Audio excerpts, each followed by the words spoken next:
الله وكفى وسلام على عباده الذين اصطفى أما بعد فأعوذ بالله من الشيطان الرجيم بسم الله الرحمن الرحيم قد أفلح من تزكى وذكر اسم ربه فصلى بل تؤثرون الحياة الدنيا والآخرة خير وأبقى إن هذا لفي الصحف الأولى صحف إبراهيم وموسى آمنت بالله صدق الله مولانا العظيم قال الله تبارك وتعالى في شأن حبيبه الكريم إن الله وملائكته يصلون على النبي يا أيها الذين آمنوا صلوا عليه وسلموا تسليما اللهم صل على سيدنا ومولانا محمد وعلى آله وأصحابه أجمعين.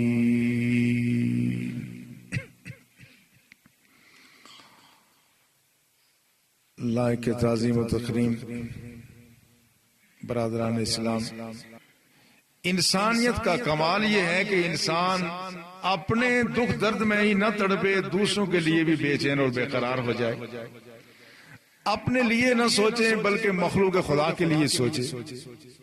اور قرآن حکیم میں اس معاشرے کا ذکر کیا گیا ہے جو رسول اللہ نے معاشرہ تشکیل فرمایا یؤثرون علی انفسہم ولو کان بہم خصاصہ، فرمایا یہ رسول اللہ نے جو معاشرہ تشکیل دیا، یہ ایسے لوگ آپ نے پیدا کیے جو دوسروں کی ضرورتوں کو اپنی ضرورت پہ ترجیح دیتے ہیں، خود بھوکے رہیں گے دوسروں کو کھلائیں گے، خود ننگے رہیں گے دوسروں کو پہنائیں گے۔ اب ہمارا معیار کتنا بلند تھا کہ آدمی دوسرے کو نہ صرف یہ کہ تکلیف نہ پہنچائے بلکہ دوسرے کو آرام پہنچائے۔ اور رسول اللہ صلی اللہ علیہ وسلم نے جو مختلف درجات بتائے تھے انسانیت کے، اس میں جو آخری درجہ تھا اس میں فرمایا تھا امسک عن الشر، کہ کم سے کم درجہ یہ ہے کہ اپنے شر سے دوسروں کو بچاؤ۔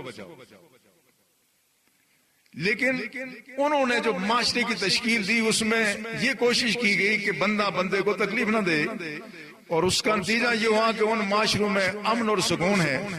یہ الگ بات ہے کہ بندے کو بندے سے جو بے نیاز کیا گیا اس میں کسی کو کسی کی پرواہ بھی نہیں ہوتی، کسی کو کسی کی خبر نہیں ہوتی، لوگ اپنے گھروں میں مرتے ہیں تو کئی دنوں بعد جب پڑوس میں کہیں بدبو پھیلتی ہے گھروں میں تو اس وقت دروازے توڑ کے لوگ اندر داخل ہوتے ہیں، پولیس جاتی ہے۔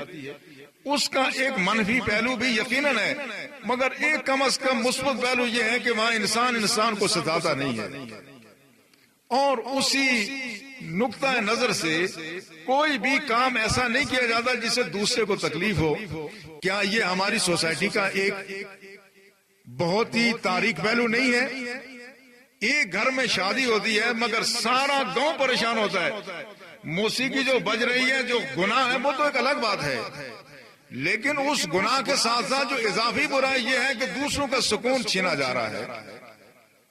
اور اس میں ہمارا اندر کا انسان اتنا مر گیا ہے، نہ ایسا کرنے والے کو احساس ہے نہ ہمارا قانون حرکت میں آتا ہے کہ ان بیچاروں کا کیا قصور ہے کہ جن کو ایک ایک ہفتہ نہ چاہنے کے باوجود موسیقی سنائی جا رہی ہے اور ان کا سکون برباد کیا جا رہا ہے، مگر ہمارا قانون بھی بے حس ہے، افراد بھی بے حس ہے، ہم بھی نہیں سوچتے، ہم کہتے ہیں چلیں چل رہا ہے۔ یہ وہ ایک تاریخ پہلو ہے ہمارے معاشرے کا کہ اس کی وجہ سے ہم ایک دوسرے کو آرام کیا، ہم ایک دوسرے کو تکلیف ہی پہنچاتے ہیں۔ اس لیے اس سرزمین میں قانون ہے کہ رات کو کوئی آدمی ہارن بجا ہی نہیں سکتا، اور دن کو بھی ہارن بجانے پر پابندی ہے۔ وہاں پر ہارن بجانا گالی کے مترادف ہے۔ اس لیے یہ وہاں ان کا اپنا ایک نظام تعلیم و تربیت ہے۔ تو ہمیں اس بات کا بھی خیال رکھنا چاہیے کہ اپنے بچوں کو جہاں ہم ان کے بارے میں فکر مند ہیں کہ یہ زیادہ سے زیادہ نمبر لیں، جہاں اس بات کی ہمیں فکر ہوتی ہے کہ یہ معاشرے میں کامیاب ہوں، اچھے عہدوں پر جائیں، اچھی پوسٹیں لیں، اچھی تنخواہیں لیں، وہاں بچوں کو روز اول سے ہی اپنے گھر کی چار دیواری میں یہ تربیت دی جائے کہ بچے کسی کو ستانا نہیں ہے، کسی کو تکلیف نہیں دینا ہے، ہو سکے تو دوسرے کو آرام پہنچاؤ، ہو سکے تو دوسرے کے ساتھ میٹھا بولو، لیکن اگر نہیں بول سکتے تو خاموش رہو۔ اور دوسری بات یہ ہے کہ بچوں کو یہ بھی تربیت دی جائے کہ بچے نمبر تو زیادہ لینے کی کوشش کرو، مگر یاد رکھنا نمبر زیادہ لینے کے بعد اگر تمہیں کوئی اس ملک اور معاشرے میں کوئی چھوٹی یا بڑی کوئی ذمہ داری سونپی جائے تو پھر حلال و حرام کی تمیز رکھنا۔ بیٹے دیکھنا ایسا نہ ہو کہ تمہاری وجہ سے مجھے کوئی تانا دے کہ فلاں شخص کا بیٹا آفیسر رشوت خور ہے، فلاں شخص کا بیٹا آفیسر ہے، کسی عام عہدے پر فائز ہے اور اس نے اس ملک کو لوٹ لیا ہے، ایسی گالی میں نہ سنوں۔ یہ تربیت کا حصہ یہ ہم نہیں بنا رہے ہیں۔ ہم اس بات کی امید کرتے ہیں کہ ہمارا بچہ اعلیٰ ترین نمبر لے، لیکن کبھی ہم نے یہ سوچا کہ ہمارا بچہ جو لقمہ لے وہ لقمہ حلال کا ہو؟ کبھی ہم نے یہ سوچ دی ہے؟ کبھی یہ سوچ ہم اپنے بچوں کو نہیں دیتے کہ تم نے حلال کی روزی کھانی ہے۔ اس کا نتیجہ کیا ہوا کہ ہمارے ہاں بہت لوگ پڑھے لکھے بھی ہیں، معاشرے میں لوگوں کا ایک مقام ہے، شناخت ہے، پہچان ہے، مگر حلال و حرام کی کوئی تمیز نہیں ہے۔ ملک کو لوٹا جا رہا ہے، قوم کے ساتھ دھوکہ کیا جا رہا ہے، اور معاشرے کے بڑے سلجھے ہوئے سنجیدہ لوگ، اعلیٰ فکر والے لوگ، وہ ایسی اخلاقی قباحتوں کا شکار ہیں جس کا تصور نہیں کیا جا سکتا۔ اس کی وجہ یہ ہے کہ ہم نے روز اول سے یہ سوچ اپنے بچوں کے دل و دماغ میں ڈالی نہیں ہے۔ اگر یہ سوچ ہم اپنے بچوں کو دینا شروع کر دیں تو وہی بچہ کل جب بڑی سے بڑی پوسٹ پر جائے گا، گھر کی چار دیواری سے جو کچھ اس نے سیکھا تھا وہ ہمیشہ ساتھ لے کے جائے گا۔ ہمارے گاؤں کے ایک ٹھیکیدار جو تعمیراتی کام کرتے ہیں، بہت دیانتدار انسان ہے، میں نے ان سے پوچھا کہ اس شعبے میں رہ کے آدمی دیانتدار ہو، یہ تو بڑی عجیب سی بات ہے، یہ آپ کو یہ دیانت کا سبق کس نے دیا؟ کہا یہ میری ماں نے سبق دیا۔ کہنے لگے ہماری ایک پڑوسن تھی، تو ایک دفعہ غربت کا زمانہ تھا، اس نے آ کے کوئی امانت دی، ریزگاری تھی، پوٹلی میں باندھ کے دی، اور اس کے بعد میں راولا کوٹ آ رہا تھا تو میں نے کہا مجھے پیسے چاہیے۔ انہوں نے کہا گھر میں کھلے ہوئے پیسے نہیں ہیں۔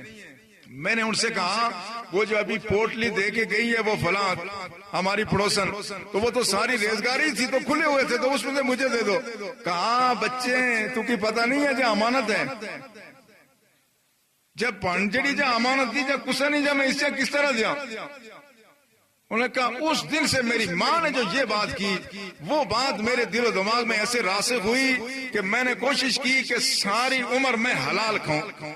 اب فرض کر لیں کہ اگر وہ اب اولاد کی محبت میں لوگ نہ جانے کیا کر جاتے ہیں، کتنا ہم حرام کے پیچھے پڑے ہوئے ہیں۔ اولاد کے لیے کچھ نہ کچھ بچوں کے لیے مکان ہی بنا لیں، پلاٹ ہی بنا لیں، کچھ نہ کچھ بینک بیلنس ان کے لیے چھوڑ جائیں۔ اگر وہ خاتون اس پوٹلی میں سے ریزگاری نکال کر کے ان کو وہ کھلے پیسے دے دیتی تو کیا یہ حرام تھا؟ حرام تو نہیں تھا۔ پیسے کی ویلیو تو وہی تھی نا، وہ نوٹ ہو، وہ 5 کا ہو یا 10 کا ہو یا 1 کا ہو، پیسے کی ویلیو وہ تھی۔ لیکن یہ چیز اس نے اتنا بھی گوارا نہیں کیا کہ میں تبدیل کروں، یہ شاید مکروہ کے زمرے میں آتا، اس سے زیادہ بات نہیں تھی۔ یہ گھر کی چار دیواری سے جو کچھ آدمی سیکھ کر کے جاتا ہے وہ ہمیشہ آدمی کی زندگی کا ایک حصہ بن جاتا ہے۔ عام طور پر یہی ہے، عام اصول یہ ہے، لیکن کچھ اس سے مستثنا صورتیں بھی ہیں۔ میرے پاس بعض کالج میں بچے ایسے آئے ہیں، ایسے طلبہ ہیں، میں ان کو دیکھ کے میں بڑا خوش بھی ہوتا ہوں۔ بچیاں آئی ہیں، ان میں سے 80% بچیاں نقاب کرتی ہیں، اور میں جن کے میں پیچھے بیک گراؤنڈ کو جانتا ہوں میں نے کہا نہ تمہارے ددیال میں ایسا کوئی نظر آتا ہے نہ تمہارے ننیال میں، یہ تم میں اتنی حمیت کیسے آ گئی، یہ تم میں اتنی شرم و حیا کیسے آ گیا؟ اور وہ جن کا باپ بھی نماز نہیں پڑھتا، ماں بھی نہیں پڑھتی، کچھ ایسے بھی ہیں جو پکی پنجگانہ نمازی ہیں، ایسے بھی واقعات ہیں، لیکن یہ مستثنا صورتیں ہیں، یہ کوئی خاص اللہ کا کسی بھی کرم ہوتا ہے، یہ ایک اور نظام ہے، لیکن عام طور پر یہ گھر کی چار دیواری سے آدمی سیکھ کر کے جاتا ہے۔ رسول اللہ نے فرمایا کل مولود یولد علی الفطرہ، ہر بچہ ایک پاکیزہ فطر لے کے آتا ہے، وَأَبَوَاهُ يُحَوِّدَانِهِ وَيُنَصِّرَانِهِ وَيُمَجِّسَانِهِ، اس کے والدین اسے یہودی، نصرانی یا مجوسی بنا کے رکھ دیتے ہیں۔ اس لیے اپنی اولاد کی تعلیم کے ساتھ ساتھ تربیت بہت ضروری ہے، اور تربیت زبان سے نہیں ہوتی، عمل سے ہوتی ہے۔ ہر وہ کام جو ہم اپنے بچوں کے سامنے کریں اور بچوں کو منع کریں، دیکھو بچہ ایسا نہیں کر رہا، میں جھوٹ بولتا ہوں تم نہیں بولنا، تو کیا وہ بچہ جھوٹ بولنے سے باز رہے گا؟ لوگ کہتے ہیں خود گھر میں سگریٹ پیتے ہیں تو بچوں کہتے ہیں بچہ دیکھنا سگریٹ نہیں پینا، وہ بچہ یقیناً سگریٹ پیتا ہے، کیونکہ بچے کی فطرت وہ نقل کرنا ہے۔ اس لیے اپنی قوم کی تربیت کی ضرورت ہے، تربیت کا بڑا فقدان ہے، مگر اس کا ہرگز یہ مدعا نہیں ہے کہ اہل مغرب نے جو کچھ کیا وہ انہوں نے سب حاصل کر لیا ہے، نہیں، ہرگز نہیں۔ جو کچھ انہوں نے کیا یقیناً وہ اپنی دنیاوی زندگی کو خوشگوار بنانے کے لیے انہوں نے بہت کچھ کیا ہے، مگر اس کے باوجود ابھی بھی ان کی زندگی پورے طور پر خوشگوار نہیں ہوئی ہے۔ سب کوشش کے باوجود یہ ہمارے لیے وہ کوئی قابل تقلید نمونہ نہیں ہے۔ قابل تقلید نمونہ ہمارے لیے رسول اللہ کی ذات ہے، ہمارے لیے الہامی پیغام قرآن کے بعد ہمیں کسی طرف نظر اٹھانے کی ضرورت نہ تھی۔ ان کی زندگی کا ایک پہلو انہوں نے دنیا کو خوبصورت بنانے کی کوشش کی، لیکن اب ان کے مفکرین گزشتہ 100 سال سے جب سائنسی تحقیقات نے انسان کی زندگی کو بڑا آسودہ بنا لیا ہے، آج ہمیں وہ سہولتیں حاصل ہیں جو پہلے حاصل نہیں تھی، مغرب کو اور زیادہ سہولتیں حاصل ہیں۔ اب ان کا جو دانشمند طبقہ ہے وہ سوچ رہا ہے کہ کیا اپنی دنیاوی زندگی کو ہی مدعا بنا لینا، کیا اس سے دنیا اچھی ہو سکتی ہے یا نہیں ہو سکتی؟ یہ وہ بنیادی سوال ہے جس پر وہ سوچ رہے ہیں۔ اور گزشتہ صدی کا سب سے بڑا ہسٹورین ٹائن بی، جو لندن یونیورسٹی میں ہسٹری کا پروفیسر رہا ہے، اور اس نے قوموں کے عروج زوال پر جو کتابیں لکھی ہیں، ٹائن بی کو آج مغرب میں سند کا درجہ حاصل ہے، اس لیے کہ وہ محض تاریخ دان نہیں ہے کہ وہ واقعات نقل کرے، بلکہ وہ تاریخ کا فلاسفر ہے۔ ابن خلدون کے بعد تاریخ میں جس کا سب سے بڑا نمایاں نام ہے وہ ابن خلدون کے بعد ٹائن بی ہے۔ ٹائن بی نے قوموں کے عروج و زوال کی ساری داستان کئی جلدوں میں بیان کی، اور اس کے بعد اس نے کتاب لکھی Christianity among the world religions. اس کتاب میں وہ یہ بات لکھتا ہے کہ اگر کوئی فرد، کوئی معاشرہ، کوئی ریاست یہ چاہے کہ اپنی دنیاوی زندگی کو بہت اچھا بنا لے تو ایسا کبھی ہو نہیں سکتا۔ اگر کوئی فرد یہ چاہے کہ میں خود محنت کر کے تعلیم حاصل کر کے اچھا روزگار حاصل کروں، اچھا مکان بناؤں، بینک بیلنس بناؤں، اس کے بعد اپنی اولاد کو اچھی تعلیم و تربیت دوں تاکہ وہ دنیاوی مناسب حاصل کر لیں، اور میں اپنے گھر کی چار دیواری کو خوبصورت بنا لوں، ایسا ہونا ممکن نہیں ہے۔ اپنی زندگی کی ہی فکر، اپنی اولاد کی ہی فکر، اپنے بینک بیلنس کی ہی فکر جس معاشرے میں جس فرد کو ہو یا جس قوم کو ہو، وہ قوم کبھی دنیا کی زندگی میں کامیاب ہو نہیں سکتی۔ یہ کام وہ کہتا ہے، یہ میرا تجربہ اور مشاہدہ ہے، میں نے قوموں کے عروج و زوال کی داستان کئی جلدوں میں لکھی ہے۔ میرے زندگی کے تجربات کا خلاصہ یہ ہے کہ کوئی شخص اپنی فلاح چاہے، اپنے آپ کو بہت ہی اچھے حالت میں دیکھنا چاہے، اپنے آپ کو کامیاب اور کامران دیکھنا چاہے، وہ آدمی جو چاہے جتن کر لے، وہ کبھی ایسا ہو نہیں سکتا۔ یہ بات ٹائن بی کو جو اب سوجی قرآن نے بہت پہلے بیان کر دی تھی۔ فرمایا من کان یرید حرث الآخرۃ نزد لہ فی حرثی، فرمایا جو شخص آخرت کا متلاشی ہو ہم اس کی کمائی میں اضافہ کرتے رہتے ہیں۔ ومن کان یرید حرث الدنیا، جو شخص دنیا کا ہی متلاشی ہو، ضروری نہیں کہ ناجائز ذرائع سے دولت کمائے، جائز ذرائع سے، عمدہ ذرائع سے، حلال ذرائع سے آدمی دولت کما کے اپنی زندگی کو آسودہ بنانا چاہے۔ قرآن نے کہا وَمَنْ كَانَ يُرِيدُ حَرْثَ الدُّنْيَا نُؤْتِهِ مِنْهَا، عربی قاعدے کے اعتبار سے کہتے ہیں من ہے تبعیض اور تقلیل کے لیے، ہم اس کو دنیا میں سے تھوڑا سا دے دیتے، دنیا پوری ملتی کسی کو نہیں ہے۔ جو شخص دنیا کا متلاشی ہو، قرآن کا فیصلہ ہے، اللہ نے فرمایا نُؤْتِهِ مِنْهَا، ہم دنیا کی خوشیوں میں سے کچھ خوشیاں اس کو دے دیتے ہیں، دنیا کی کچھ راحتوں میں سے کچھ راحتیں اس کو دے دیتے ہیں، لیکن اصل راحت اس کو حاصل ہوگی۔ ٹائن بھی یہ کہتا ہے جو دوسروں کے لیے جیتا ہے، جو دوسروں کی خوشی چاہتا ہے، اس کو خوشی خود بخود حاصل ہو جاتی ہے، خوشی اس کو حاصل ہوگی جو دوسروں کے لیے جیتا ہے۔ ہم لوگ اس خوشی سے ناآشنا ہیں۔ اپنے بچوں کو اچھے کپڑے پہنا کے خوش ہونا یہ بھی خوشی کی بات ہے، اپنا گھر اچھا بنا کر کے اس کو ڈرائنگ روم کو سجا کے لاکھوں روپے کا فرنیچر ڈال دینا یہ بھی خوشی کی بات ہے، اور اپنے گھر میں عمدہ کھانے پکا کے کھانا، اپنے دسترخوان کو شادہ رکھنا یہ بھی خوشی کی بات ہے۔ لیکن کاش کہ ہم اس لذت سے آشنا ہو جائیں کہ جس طرح اپنے بچوں کو اچھے کپڑے پہناتے ہیں، کاش کہ ہم غریب کے بچے کو عمدہ کپڑے پہنا کر کے اس لذت سے بھی آشنا ہو جاتے ہیں۔ اپنے بچوں کو تو اچھے کپڑے پہنا کے آدمی خوش ہوتا ہی ہے، مگر کبھی یہ تجربہ کر کے دیکھ لیں کسی غریب کے بچے کو کپڑے پہنا کے اس کو دیکھ کر کے جو خوشی نصیب ہوتی ہے، اس کا دنیا میں کوئی بدل نہیں ہے۔ اپنے گھروں میں اچھے کھانا پکا کے کھانا یہ بھی شاید خوشی کی بات ہو، مگر دوسروں کے لیے کسی غریب کے در پہ جا کے کھانا پکا کر کے پیش کرنا، کسی غریب کو محض خدا کی رضا کے لیے کھلا دینا، اس میں جو خوشی حاصل ہوتی ہے اس سے ہم آشنا نہیں ہیں۔ اپنے گھروں کو سجا کر جو خوشیاں ہوتی ہیں، ہم اگر کسی غریب کے گھر کو بھی ایسے سجا کر کے جو خوشی ملتی ہے، اس خوشی سے اگر ہم آشنا ہو جائیں تو ہم اپنی خوشیاں بھول جائیں۔ یہ ہے وہ مقام انسانیت کہ اگر ہم دوسروں کی زندگی کو خوشگوار بنائیں گے، ہماری زندگی خود بخود خوشگوار ہو جائے گی۔ اگر اپنی آپ کو صرف جس کو کہتے ہیں سیلف سینٹرڈ، کہ اپنے آپ کو اگر آدمی خوشگوار بنانا چاہے، اپنے آپ کے پیچھے پڑا رہے، تو کبھی آدمی کو دنیا میں راحت نصیب ہو نہیں سکتی۔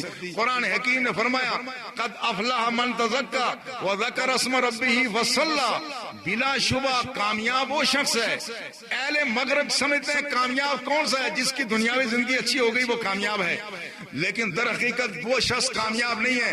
قرآن نے کہا قد افلح من تزکا، جس کا اندر صاف ہو گیا وہ کامیاب ہے، جس کا ڈرائنگ روم تو صاف ہے، مکان خوشبو سے معطر ہے، اس کے اندر بدبو ہے، حرام اس کے اندر سرایت کیا ہوا ہے، یہ شخص کامیاب و کامران نہیں ہے۔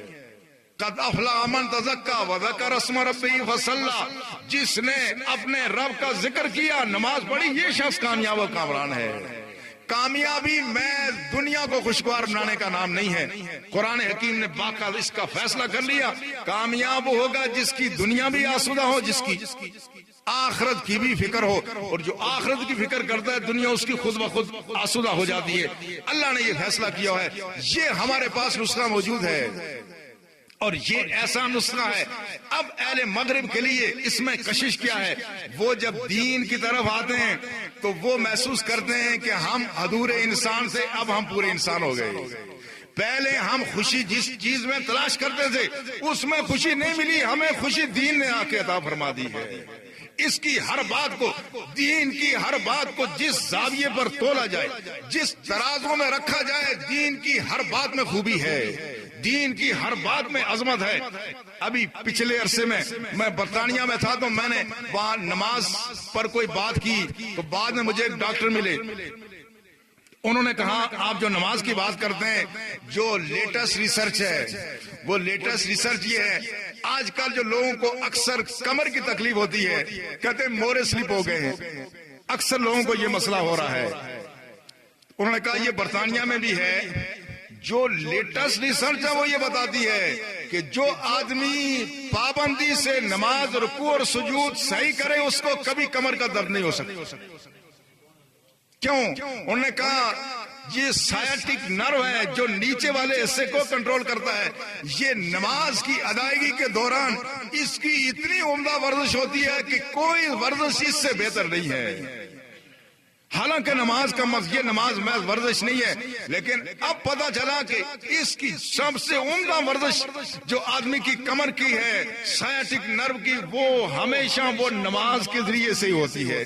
مگر آگے چلنے سے پہلے میں آپ سے یہ بھی گزارش کر لوں، یہ غالباً اس مہینے کا چندے والا جو، ویسے تو چندہ آپ دیتے ہی رہتے ہیں لیکن یہ چندے والا جمعہ ہے، تو وہ جو ہمارے مخصوص احباب ہیں جن کو ہم ہر دفعہ زحمت دیتے رہتے ہیں، اگر وہ یہاں موجود ہیں، ہمارے خان صاحب ہیں اور جو ہمارے طالب علم ہیں، کوئی نہ ہو تو آپ یہاں اٹھ جائیں اور آپ کے پاس آئیں گے، آپ اپنا حصہ اس میں اخلاق آپ اٹھ جائیں. ہاں، تو اب یہ آپ کے پاس آتے رہیں گے. آپ نے ابھی ایک چندہ دیا، مگر وہ آپ کو تو پتہ ہی ہے نا کہ وہ تو روٹین کا چندہ ہے. یہ ہمارا تعمیر مسجد کا خصوصی چندہ ہوتا ہے. ہم تیاری کر رہے ہیں اس مسجد کا، ہم نقشہ بنوا رہے ہیں. جلدی وہ نقشہ ہم سامنے انشاءاللہ آویزاں کریں گے تاکہ آپ اپنی رائے بھی دیں اس کو حتمی شکل دینے سے پہلے کہ ہم اس کی توسیع کرنا چاہتے ہیں. اس طرح بھی توسیع ہوگی، اس طرف دارالعلوم پیچھے ہم باتھ روم بنانا چاہتے ہیں. اللہ ہمیں اس کی توفیق عطا فرمائے. میں عرض یہ کر رہا تھا، کچھ یاد ہے آپ کو؟ کیا بات میں بھی بھول گیا. نماز کے بارے میں کہ یہ جو نماز ہے یہ ایک مکمل ورزش ہے.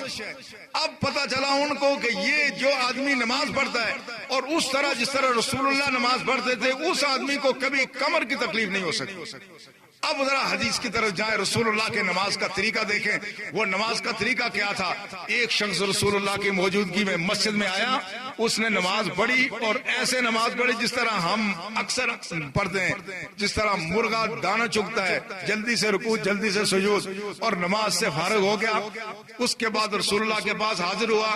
آپ نے فرمایا صلی فإنک لم تصلی، خدا کے بندے دوبارہ نماز پڑھ، تیری نماز نہیں ہوئی. اس نے پھر ویسے ہی نماز پڑھی جلدی میں. پھر جب آیا تو کہا صلی فإنک لم تصلی، دوبارہ نماز پڑھ، نماز نہیں ہوئی. پھر تیسری دفعہ بھی اس نے نماز پڑھی. پھر اس نے کہا یا رسول اللہ صلی اللہ علیہ وسلم، اب نے عرض کیا یا رسول اللہ علمنی، یا رسول اللہ آپ تعلیم دیں، میں تو شروع سے نماز ایسے ہی پڑھتا رہا. پھر رسول اللہ صلی اللہ علیہ وسلم نے نماز پڑھنے کا طریقہ بتایا. اذا قمت الى الصلاۃ فاسبغ الوضوء، جب تم نماز ادا کرنے کی تیاری کرو وضو اچھی طرح سے کرو. اب وضو کے طبی فوائد پہ کئی دفعہ میں نے بات کی، اس کو میں دہرانا نہیں چاہتا. پھر کیا کرو؟ فاستقبل القبلہ، قبلے کی طرف منہ کرو. فکبر، پھر رکوع کا، پھر تکبیر کہو. تکبیر کرنے کے بعد فقرؤ ما تیسر ما کا من القرآن، جو قرآن یاد ہے وہ پڑھ لو.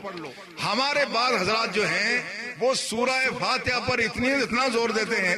اب انہوں نے آج کل جو ملت کا کوئی ایشو نہیں ہے وہ ایشو بنا دیے گئے. اب اس کے سورہ فاتحہ جس نے نہیں پڑھی اس کی سرے سے نماز ہی نہیں ہوئی. اب سورہ فاتحہ کو لے کے لوگ پھر رہے، حالانکہ سورہ فاتحہ وہ حدیث اپنے طور پہ ہے کہ لا صلاۃ الا بفاتحۃ الکتاب. اس کا مطلب یہ ہے جو آدمی جان بوجھ کر کے سورہ فاتحہ چھوڑ دے اس کی نماز نہیں ہوگی. مگر قرآن کہتا فقرؤ ما تیسر من القرآن، جو قرآن میں سے تمہیں آسان ہو وہ پڑھ لیا کرو. لہذا احادیث کو قرآن پر تول کر کے اس کا مفہوم بیان کیا جائے گا. امام ابو حنیفہ نے جو بات کہہ دی، آج چھوٹا منہ بڑی بات لوگ امام ابو حنیفہ کے دامن پہ ہاتھ ڈالتے ہیں. ان کو پتا ہونا چاہیے کہ وہ امام ابو حنیفہ نے کہا پہلا مصدر قرآن ہے. ہم احادیث کو قرآن کے سامنے رکھ کے دیکھیں گے. اگر قرآن اجازت دیتا ہے فقرہ ما تیسر من القرآن، اور اس حدیث میں رسول نے فرمایا فقرہ ما کا من القرآن، جو تمہارے پاس قرآن ہے وہ پڑھ لیا کرو، تو پھر اس حدیث کا مفہوم یہ بیان کریں گے کہ جان بوجھ کر کے سورہ فاتحہ چھوڑنی نہیں چاہیے جس کو آتی ہو. ہاں البتہ اگر سورہ فاتحہ کے علاوہ کسی کو قرآن یاد ہے، سورہ فاتحہ نہیں پڑھی تو نماز ہو جائے گی. یہی اس کا مفہوم بنتا ہے. میں برا ضمن یہ بات عرض کر رہا تھا. اب وہ جو رسول اللہ فرمایا پھر جو قرآن یاد ہے وہ پڑھ لو. ثم مرکع، پھر رکوع کرو. حتی تطمئن راکعا، یہاں تک کہ ایسا رکوع کرو کہ اطمینان سے۔ دوسری حدیث میں رسول نے فرمایا کہ یہ نماز میں 3 مرتبہ سبحان ربی العظیم کہنا یہ کم سے کم ہے۔ ہم نے تو اسی کو معمول بنا لیا، یہ کم سے کم ہے، یہ زیادہ سے زیادہ نہیں ہے۔ تنہا آدمی نماز پڑھے، حضرت عائشہ صدیقہ کہتی ہیں رضی اللہ تعالیٰ عنہ کہ رسول اللہ جب تنہا تہجد کی نماز پڑھتے تھے تو کہتی تھی ان کا رکوع نہ پوچھو کتنا لمبا رکوع کرتے تھے، اتنا لمبا رکوع کرتے تھے لگتا تھا کہ اب یہ رکوع میں ہی رہیں گے، اور فرمایا اتنا لمبا سیدھا کرتے تھے لگتا تھا کہ یہ اب سیدھے میں ہی رہیں گے۔ بلکہ کئی دفعہ حضرت عائشہ نے جا کے انگوٹھا پکڑا کے کہیں خدا نہ خدا رسول اللہ کی روح تو نہیں پرواز کر گئی، اتنا لمبا سیدھا ہو گیا۔ یہ لمبے سیدھے یہ اس لیے ہیں کہ عام طور پر اگر نمازیں امام لمبی کریں تو مقتدیوں کو الجھن ہو جاتی ہے، اور اس لیے لوگ ضرورتوں کی وجہ سے مختصر رکوع 3 دفعہ تو ضروری ہے، مگر کوئی آدمی زیادہ کرے گا تو زیادہ ثواب ہوگا۔ پھر آپ نے فرمایا ثم ارفع حتی تستوی قائما، پھر سیدھا کھڑا ہو یہاں تک کہ بالکل سیدھا ہو جا۔ دوسری حدیث میں آتا ہے رسول اللہ صلی اللہ علیہ وسلم کا معمول، حضرت ابو ہریرہ فرماتے ہیں مجھ سے زیادہ رسول اللہ کی نماز کا طریقہ کسی کو معلوم نہیں۔ رسول اللہ جب کھڑے ہوتے تھے تو ہر ایک کمر کا مورا اپنی جگہ جب تک نہ آتا آپ اس وقت تک پھر سیدھے میں نہیں جاتے تھے، سیدھے کھڑے ہو کر کے۔ اس کے بعد فرمایا پھر تم سجدہ کرو فسجد حتی تطمئن ساجدہ، پھر سجدہ کرو یہاں تک کہ اطمینان سے سجدہ کرو۔ 3 مرتبہ سبحان ربی الاعلیٰ کہنا یہ کم سے کم ہے، زیادہ کی کوئی حد نہیں ہے۔ لہٰذا اس طرح سے اگر کوئی آدمی نماز پڑھے گا اس شخص کی نماز ہوگی۔ اب بظاہر دیکھیں کہ اس نے نماز پڑھی ہے، ہم تو آخرت کے لیے نماز پڑھ رہے ہیں نا، مگر دین کی عظمت یہ ہے اس کے ہر کام میں آخرت کے ساتھ دنیا شامل ہے۔ انہوں نے دنیا کو ہی خوشگوار بنایا، مگر یہاں نگاہ آخرت پر دنیا خود بخود سمٹی چلی آ رہی ہے۔ یہاں مقصد صرف دنیا کو خوشگوار بنانا نہیں ہے، یہاں صرف ایکسرسائز مقصد نہیں ہے، یہ تو رب کے سامنے اپنی زمین نیاز کو جھکانا ہے۔ بندہ جب خدا کے سامنے زمین نیاز کو جھکاتا ہے، اور جب خدا کے سامنے رکوع کرتے ہوئے ذرا اس بات کو تصور میں لائیں کہ آدمی کوئی بڑے سے بڑا شخص بھی ہو، کوئی شخص کسی دنیا دار کے سامنے کبھی اتنا نہیں جھک سکتا، کوئی بڑے سے بڑا انسان ہو۔ تو جب ہم رکوع کریں اور یہ تصور کریں کہ یا اللہ میں تو پھر کسی کے سامنے اتنا نہیں جھکا جتنا تیرے سامنے جھکتا ہوں، بس میں اتنا ہی کر سکتا ہوں اور میرے پاس کیا ہے۔ اور جب سیدھا ہم سیدھے کی حالت میں خدا کے سامنے سیدھا ریز ہوں تو ہم یہ تصور کریں کہ کسی کے سامنے یہ زمین نہیں جھکائی، بس میرے پاس عاجزی کی یہی انتہا ہے جو میں نے پیش کر لی ہے۔ اب بظاہر تو ہم اپنے مالک کو راضی کر رہے ہیں، لیکن کیا دنیا کے فوائد سے خالی ہو رہے ہیں؟ ہرگز نہیں، دنیا کا فائدہ خود بخود ساتھ ہی ساتھ چلا آ رہا ہے۔ اور اسلام کی اسی نماز کو دیکھ کر کے ایک غیر مسلم امریکی اسٹاک پک نے ایک کتاب لکھی تھی The Road Less Travel and Behind۔ یہ امریکی فوج میں یہ ایک ڈاکٹر کی حیثیت سے کام کر چکا ہے اور ہارورڈ یونیورسٹی کا پڑھا ہوا ہے۔ اس نے جو اسلام کی اس خصوصیت نماز کو دیکھا تو اس نے کہا کہ میڈیٹیشن مراقبہ یہ انسان کے لیے بڑا ضروری ہے، لیکن وہ کہتا ہے جو مسلمانوں کی نماز کا جو انداز ہے مجھے اتنا پسند آیا کہ روئے زمین پر اس سے بہتر انداز نہیں ہو سکتا میڈیٹیشن کا۔ وہ بات جو رسول اللہ صلی اللہ علیہ وسلم فرما اذا قمت الى الصلاۃ فانک یناجی ربہ، او کما قال نبی صلی اللہ علیہ وسلم، فرمایا جب تم نماز پڑھتے ہو تو تم تو رب سے باتیں کر رہے ہوتے ہو۔ یہ اس نے کہا کہ جب ہم کوئی مراقبہ کریں، توجہ کریں، تو ہم یہ محسوس کریں کہ ہم خدا کی آواز سن رہے ہیں۔ اس نے کہا یہ نہیں کہ خدا کی کوئی آواز آئے گی، مگر جب یہ تصور قائم ہو جائے تو آدمی اندر سے مضبوط ہونا شروع ہو جاتا ہے، آدمی کے اندر کی دنیا مضبوط ہوتی ہے۔ اور کہتا ہے مسلمانوں کا یہ انداز مجھے بڑا پسند آیا ہے نمازوں کا، اور کہتا ہے ہمارے جو عیسائیوں میں بڑے بڑے جو عیسائی ہیں وہ بھی اتنا مراقبہ نہیں کرتے جتنا ایک عام مسلمان کر لیتا ہے۔ آپ کا یہ انداز جو رسول اللہ نے ہمیں عطا فرمایا، اب غیر مسلم دنیا اس انداز کو دیکھ کر کے وہ کہتی ہے کہ یہ انداز جو مسلمانوں کا ہے، جو مسلمان جن کو ہم پسماندہ سمجھتے ہیں، ان کی جو عبادت کا انداز ہے وہ انداز آج تک ہمیں نصیب نہیں ہوا۔ یہ جو عبادات کا ہمارا انداز ہے یہ ان کو نصیب نہیں ہوا۔ صرف یہی بات نہیں ہے، خدا نے اس دین کی برکت سے ہمیں وہ کچھ دے دیا، وہ سارے تجربات اور مشاہدات کے باوجود آج ہماری خانگی زندگی پہ ترستے ہیں۔ انہوں نے اپنا ایک صبر قائم کیا کہ انسان کو آزادی ہونی چاہیے، اور آزادی یہ کہ ہر آدمی اپنی زندگی سے لطف اندوز ہو، اور بالخصوص جوانی کے دور میں ان کا تصور حیات یہ ہے کہ آدمی جب میاں بیوی جوان ہیں تو ان کی اولاد کی فکر نہیں ہونی چاہیے، انہیں اپنی زندگی سے زیادہ انجوائے کرنا چاہیے، اور اس بنیاد پر انہوں نے خان کی زندگی کو نظر انداز کیا، اور جب بچوں کو اپنے لیے بوجھ سمجھتے ہیں، لیکن تجربات اور مشاہدات نے یہ بتایا کہ یہ زندگی کا انداز میاں بیوی کا اپنی خوشی کے لیے جینا، یہ انداز ایسا ہے کہ یہ خوشیاں ہمیشہ نہیں رہ سکتی ہیں۔ آج وہ ہمارے خاندانی زندگی کے لیے ترستے ہیں کہ مسلمان کتنے خوش نصیب ہیں کہ ان کے خاندان میں بڑوں کو عزت کی نگاہ سے دیکھا جاتا ہے، ان کے بڑے وہاں اولڈ مین ہاؤسز میں جا کے وہ ان بیرکوں میں نہیں پڑے رہتے جس طرح ہمارے بڑے لوگ جاتے ہیں، وہاں بوڑھوں کو ان مخصوص مقامات پر بھیج دیا جاتا ہے جہاں نہ اپنا بیٹا ہے، نہ بیٹی ہے، نہ پوتا ہے، نہ پوتی ہے، کوئی دیکھ بھال کرنے والا نہیں ہے۔ یہ سہولتیں وہاں الگ بات ہے، لیکن وہ ہماری خاندانی زندگی کے لیے ترس رہے ہیں۔ کاش کہ ہمیں یہ زندگی نصیب ہو۔ بے شمار ان کے مفکرین یہ کہتے ہیں کہ کاش کہ ہم دوبارہ اس خاندانی زندگی کی طرف آئیں جو مسلمانوں کو دی گئی ہے۔ اپنی اولاد کو حلال خوری کی تربیت کرنا الگ بات ہے، اپنی اولاد کو خوش اخلاقی کی تربیت تو الگ بات ہے، مگر وہ ساتھیں جو اس وقت ہمیں اس معاشرے میں نصیب ہیں کہ ہمارے ہاتھ سے وہ چیزیں نکل نہ جائے۔ اللہ ہمیں توفیق عطا فرمائے۔ وما علینا الا البلاغ۔